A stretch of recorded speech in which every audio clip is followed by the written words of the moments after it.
When younger, attractive women like Lauren Sanchez marry older, rich guys, there's a reason. When rich people continue to lose money, there's a reason as well. Jeff Bezos, one of the richest men in the world, will lose a projected $100 million a year, every year, on the Washington Post. He doesn't care. All the yachts and rocket ship rides won't buy you influence in Washington. The Washington Post, though, is Bezos' most valuable asset, but it's one nobody ever talks about. Bezos now isn't just rich. He's powerful in the nation's capital. He controls what the nation's capital reads. Of course, Vogue wants to take pictures of him and his new fiancée, and you don't have to look far to see Bezos' worldview. It's not about being rich and being talked about. Just look at the Washington Post and what he influences. From the editorial page, opinion, a new nuclear arms race is here. How to slow it down. In other words, America should slow a nuclear arms race in the worldview of Mr. Bezos, not win it. Or his view on Israel's war with Hamas. In one article, at least 11,100 Palestinians have been killed in the territory since October 7th. That is the Washington Post directly quoting a terrorist organization which calls civilians killed martyrs to be celebrated, and absolutely no questioning by the Washington Post of Hamas's numbers or disclaimer. Yet the same article treats Israel's claims of Hamas using hospitals as, quote, a claim for which Israel has yet to provide significant evidence. We showed you the evidence earlier in the show, like videos of the tunnels. And it's not a one-off thing. From the Washington Post's Twitter account, terror organizations are now experts in war crimes. Here's the Washington Post tweet.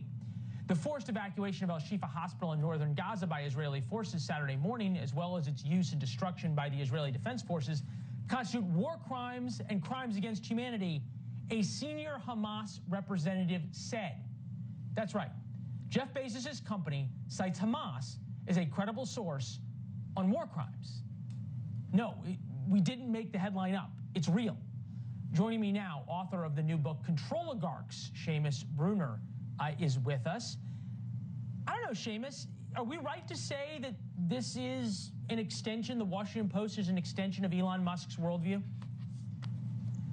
You're absolutely right, Leland, and everybody kind of knows Jeff Bezos as this quiet, when he's not flexing on the pages of Vogue, this quiet, he's thought to be this libertarian type, but we followed the money and we showed that he is spending it on all of these left-wing priorities. And so the pages of the Washington Post speak true for Jeff Bezos' worldview. And he has every opportunity to turn things around at the Washington Post, but he doesn't. And so he's not really this libertarian. He's really a left-winger. Yeah, I think about sort of all the things you can purchase. And look, Musk purchased Twitter because he wants to have a hand in the conversation. We did that earlier. I'm wondering almost if Jeff Bezos' move of buying the Washington Post, which is what every senator and member of the House of Representatives reads every day, they read it at the White House. If at any point the U.S. government or a senator gets the bright idea of investigating Amazon and what it's doing to small businesses, Bezos doesn't even have to threaten or donate. He just has the Washington Post. It's the ultimate power, really, right? That's right, and it's also the favored place for the deep state operatives inside of whether it's the Justice Department or the Pentagon to release their leaks. And so that's not a coincidence. I mean, Amazon, has these massive contracts with the Pentagon and other, intelligence agency types hosting on Amazon cloud services. I mean, $10 billion Jedi cloud service contracts. There's major contracts. And so having the main reading magazine or, periodical, rag of the deep state certainly helps with that.